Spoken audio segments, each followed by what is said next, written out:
ഞാൻ ഡോക്ടർ നിഖിൽ. ഇന്ന് മറ്റൊരു ലഹരി വിരുദ്ധ ദിനം കൂടി കടന്നു പോവുകയാണ്. വർഷത്തിൽ ഒരു ദിവസം മാത്രമല്ല, എല്ലാ ദിവസവും ലഹരിയെപ്പറ്റി ബോധവൽക്കരിക്കേണ്ട ഒരു സാഹചര്യമാണ് ഇന്ന് നിലവിലുള്ളത്. പലപ്പോഴും ലഹരിക്ക് അടിമയായ ഒരുപാട് കുട്ടികളുമായി എനിക്ക് സംസാരിക്കേണ്ടി വന്നിട്ടുണ്ട്. അതോടൊപ്പം തന്നെ അവരുടെ പാരൻസുമായിട്ടും എനിക്ക് സംസാരിക്കേണ്ടി വന്നിട്ടുണ്ട്. അപ്പോൾ എനിക്ക് മനസ്സിലായ ചില കാര്യങ്ങളാണ് ഞാനിവിടെ പറയുന്നത്.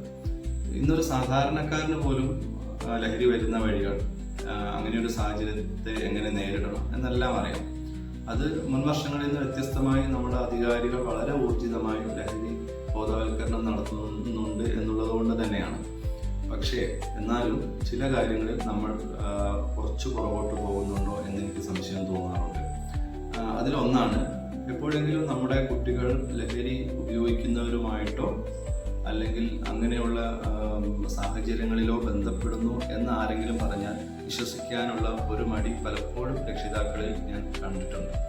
അത് ശരിക്കും നമ്മളെപ്പോഴും ആരെങ്കിലും ഒരു സൂചന തന്നാൽ നമ്മൾ അവരോട് നേരിട്ട് ചോദിക്കുകയോ അവരെ വിഷമിപ്പിക്കുകയോ ചെയ്യണമെന്നല്ല ഞാൻ പറയുന്നത്.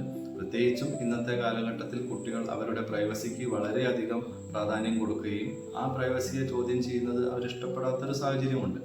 അതുകൊണ്ട് തന്നെ അവരുടെ മാനസികാവസ്ഥ നമ്മൾ മനസ്സിലാക്കിക്കൊണ്ട് ഈ പറഞ്ഞ കാര്യങ്ങളിൽ എന്തെങ്കിലും സത്യമുണ്ടോ എന്ന് നമ്മൾ നിരീക്ഷിക്കുന്നത് ഒരു രക്ഷിതാവ് എന്ന നിലയിൽ നമ്മൾ എന്തിൻ്റെയൊക്കെ പേരിലാണെങ്കിലും രക്ഷിതാവ് എന്ന നിലയിൽ നമ്മളത് ചെയ്യണം എന്നാണ് എനിക്ക് തോന്നിയിട്ടുള്ളത്. അതോടൊപ്പം തന്നെ മറ്റുള്ള ആളുകളും ഇങ്ങനെ നമുക്ക് പരിചയത്തിലുള്ള ഏതെങ്കിലും ഒരു കുട്ടി അല്ലെങ്കിൽ നമ്മുടെ ബന്ധത്തിൽപ്പെട്ട ഏതെങ്കിലും ഒരു കുട്ടി ഇത്തരം സാഹചര്യങ്ങളിൽ ബന്ധപ്പെടുന്നു എന്ന് കണ്ടാൽ യാതൊരു മടിയും കൂടാതെ രക്ഷിതാക്കളോട് പറയണം. അത് അവർ പറയുന്ന അതേ ഉത്തരവാദിത്തത്തോടു കൂടി രക്ഷിതാക്കൾ കേൾക്കണം എന്നുള്ള ഒരു അഭ്യർത്ഥന കൂടിയാണ് എനിക്ക് ഉള്ളത്. ഇന്ന് പല രീതിയിൽ നമ്മൾ അറിയാത്ത രീതിയിലായിരിക്കും കുട്ടികൾ ഈ വലയത്തിൽ പെട്ടുപോകുന്നത്. പലപ്പോഴും കുട്ടികൾ അറിഞ്ഞുകൊണ്ടായിരിക്കണമെന്നില്ല ഇതിൽ പെടുന്നത്.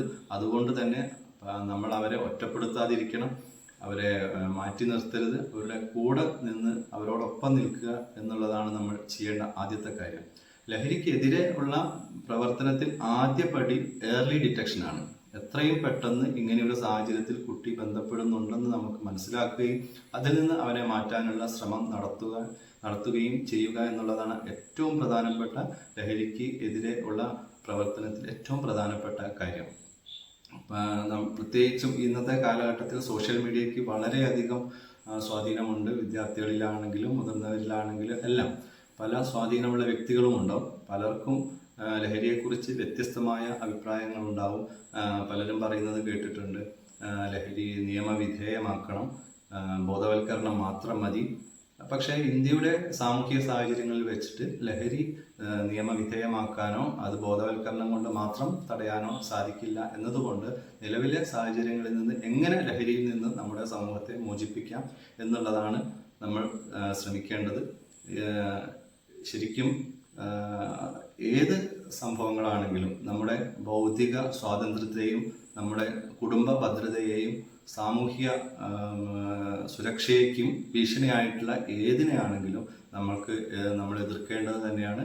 അങ്ങനെ ഒരു രീതിയിൽ ഈ മയക്കുമരുന്നിനെതിരെ പോരാടാൻ എല്ലാവർക്കും സാധിക്കട്ടെ എന്ന് ആശംസിച്ചുകൊണ്ട് നിർത്തുന്നു. നന്ദി, നമസ്കാരം.